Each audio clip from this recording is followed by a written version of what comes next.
آج ہم ایک ایسے عالم دین کی زندگی کی کہانی بیان کریں گے جنہوں نے نہ صرف علمی میدان میں کمال حاصل کیا بلکہ مذہبی مناظرے اور حق گوئی کے جذبے میں بھی نمایاں مقام پایا ہے۔ جی ہاں، ہم بات کر رہے ہیں حضرت مولانا طاہر حسین گیاوی رحمۃ اللہ علیہ کی، جنہیں مناظر اسلام، لسان حق اور ترجمان دیوبندیت جیسے القابات سے نوازا گیا ہے۔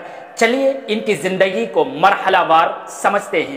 سب سے پہلے تو یاد رکھیں کہ مولانا طاہر حسین گیاوی 12 اپریل 1947 عیسوی کو بہار کے ڈسٹرکٹ گیا کے ایک گاؤں کابر نانی میں پیدا ہوئے۔ شروع سے ہی ذہانت، سادگی اور دینی رجحان کے آثار نمایاں تھے۔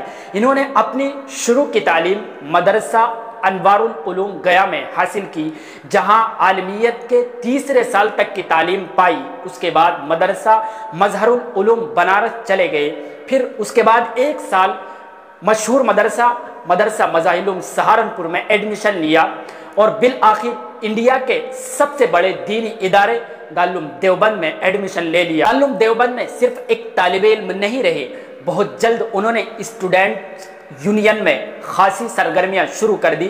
1969 عیسوی میں دارالعلوم دیوبند میں ایک اسٹرائک ہوئی جس میں مولانا طاہر حسین گیاوی نے نمایاں کردار ادا کیا، لیکن نتیجہ اس کا یہ نکلا کہ دارالعلوم دیوبند سے ان کا اخراج کر دیا گیا، یعنی ان کو باہر کر دیا گیا۔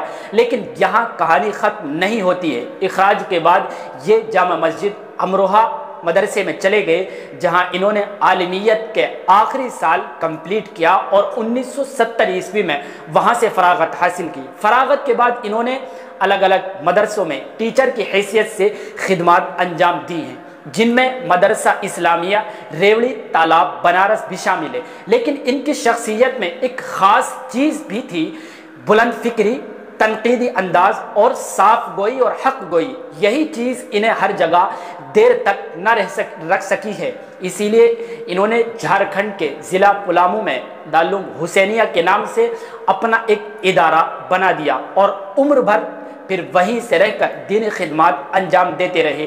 مولانا کو زمانۂ طالب علمی سے ہی مذہبی مناظروں میں بہت دلچسپی تھی۔ وہ اختلافی موضوعات پر بہت گہرا مطالعہ رکھتے تھے، یعنی اچھی اسٹڈی انہوں نے کر رکھی تھی، خاص طور پر مناظرانہ مباحث۔ مناظرے ان کا شوق نہیں، مشن تھا۔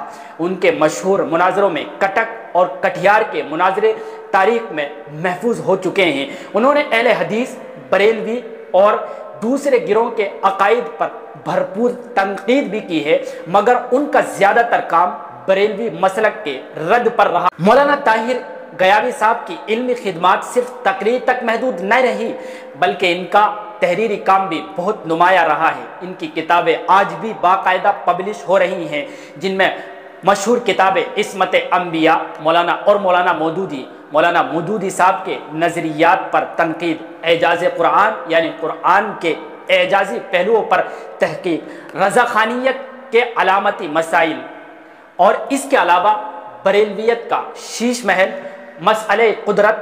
یہ تمام کتابیں انہوں نے بریلوی خیالات کے رد پر لکھی ہیں، یعنی یہ تمام بریلوی خیالات کے ٹاپک پر رہی ہیں یہ کتابیں۔ اس کے علاوہ العدد الصحیح فی رکعات التراویح، نمازوں کے بعد کی دعا، مقتدی پر فاتحہ واجب نہیں، تقلید ایک بدعت ہے۔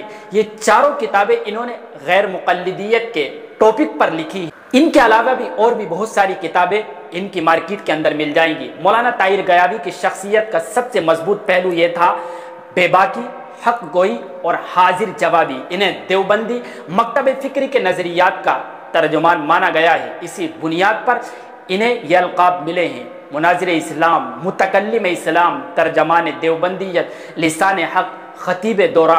اخیر میں آپ کو بتلاتے چلے کہ 10 جولائی 2023 کو یہ اس دنیا سے رخصت ہو گئے اور ان کی تدفین ضلع بھوجپور آرا میں ہوئی ہے۔ مولانا طاہر گیاوی ایک ایسے عالم دین تھے جنہوں نے دینی غیرت، فکری جرات اور علمی خدمات کے ایسے نقوش چھوڑے ہیں جو برسوں یاد رکھے جائیں گے۔ ان کی زندگی ہمیں یہ سبق دیتی ہے کہ اگر علم کے ساتھ جرات، خلوص کے ساتھ تنقید اور کردار کے ساتھ مشن ہو تو انسان نہ صرف ایک شخصیت بنتا ہے بلکہ ایک تحریک بھی بن سکتا ہے۔ اگر آپ کو یہ ویڈیو اسٹائل بایوگرافی پسند آئی ہو تو آپ کمنٹ کر کے ضرور بتلائیں۔ اگلی بار کسی اور عظیم شخصیت کے ساتھ ملاقات کریں گے۔